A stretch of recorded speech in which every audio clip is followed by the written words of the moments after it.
কিভাবে মানবাধিকার লঙ্ঘিত হচ্ছে সেটা কিন্তু গোপন থাকছে।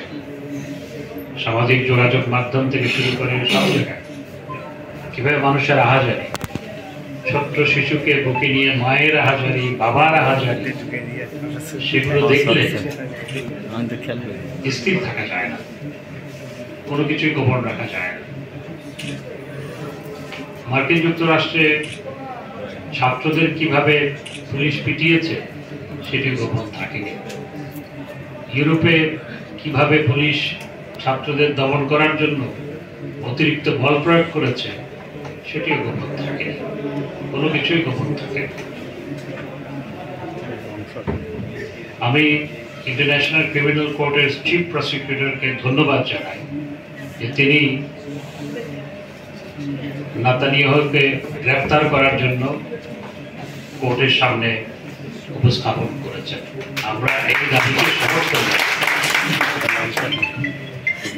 নরওয়ে সহ বেশ কয়েকটি দেশ তারা ঘোষণা করেছে যে বেশ কয়েকটি দেশের পররাষ্ট্রমন্ত্রী পর্যায়ে এবং অন্যান্য পর্যায়ে তারা বলেছে যে নেতানিয়াহু এখানে আসলে গ্রেফতার করা হবে।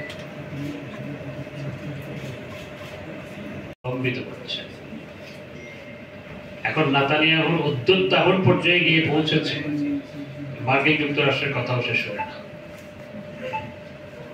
তবে আমরা আশা করব যে বিশ্ব শক্তিগুলো এই ফিলিস্তিন রাষ্ট্র প্রতিষ্ঠার ক্ষেত্রে এগিয়ে আসবে এবং ফিলিস্তিনের শান্তি প্রতিষ্ঠার মাধ্যমে বিশ্ব শান্তি স্থাপন করার ক্ষেত্রে গুরুত্বপূর্ণ অগ্রগতি অর্জিত হবে। বাংলাদেশের অবস্থান অত্যন্ত পরিষ্কার। আমাদের প্রধানমন্ত্রী বঙ্গবন্ধু কন্যা জননেত্রী শেখ হাসিনা আবারও নির্দেশনা দিয়েছেন সাহায্য পাঠানোর জন্য এবং ফিলিস্তিনিদের পক্ষে যে সাউথ আফ্রিকা মামলা করেছে ইন্টারন্যাশনাল ক্রিমিনাল কোর্টে, সেখানে বাংলাদেশও সেটির সাথে সমর্থন দিয়ে বাংলাদেশের পক্ষ থেকে বক্তব্য সেখানে উপস্থাপন করা হয়েছে।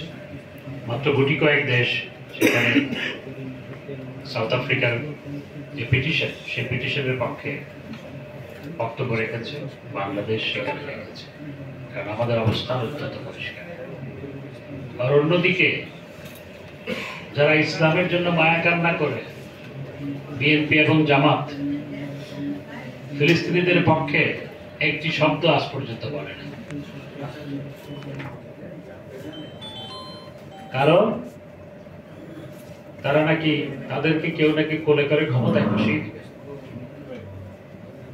কারণ কেউ কেউ অসন্তুষ্ট হতে পারে, সেজন্য ফিলিস্তিনিদের পক্ষে একটি শব্দ বলে না। ওরা কিভাবে মানুষের দেশের স্বার্থ রক্ষা করবে যেখানে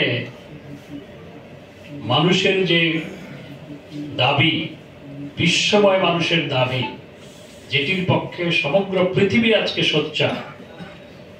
এমনকি মার্কিন যুক্তরাষ্ট্র বলছে যে যেভাবে ফিলিস্তিনে ইসরায়েলি বাহিনী যেভাবে বর্বরতা চালাচ্ছে সেটি কখনো সমর্থনযোগ্য নয়, এটি মার্কিন যুক্তরাষ্ট্র বলেছে।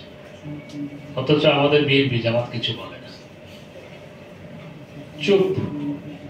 খালি সরকার নামানোর জন্য মির্জা ফখরুল সাহেব সকালবেলা এক কথা, বিকেল বেলা এক কথা, মুখ দিয়ে কখনো ফিলিস্তিনিদের পক্ষে কোনো কথা বের হয় না। আর জামাতে ইসলাম ওনারা নাকি যে ইসলাম প্রতিষ্ঠা করবে, আল্লাহর আইন প্রতিষ্ঠা করবে। আরে বেটারা, একটি শব্দ তোমরা আজ পর্যন্ত বলো নাই ফিলিস্তিনিদের পক্ষে। তোমরা কাপুরুষ এবং তোমরা কোনো বক্তব্য না দিয়ে বিএনপি এবং জামাত ইসরায়েলের দোসরে রূপান্তরিত হয়েছে। আর বাইতুল মোকাররমে দেখবেন কোন কোন একজন পীর সাহেব মাঝে মধ্যে সমাবেশ করে, নির্বাচনের আগে বিরাট বিরাট সমাবেশ করেছে, একটি সমাবেশ ফিলিস্তিনিদের পক্ষে করেনি। ইসলামী দল, ইসলামী দল, তারা একটি বড় সমাবেশ কিংবা মিছিল এই ফিলিস্তিনিদের পক্ষে করেনি। করেছে কে?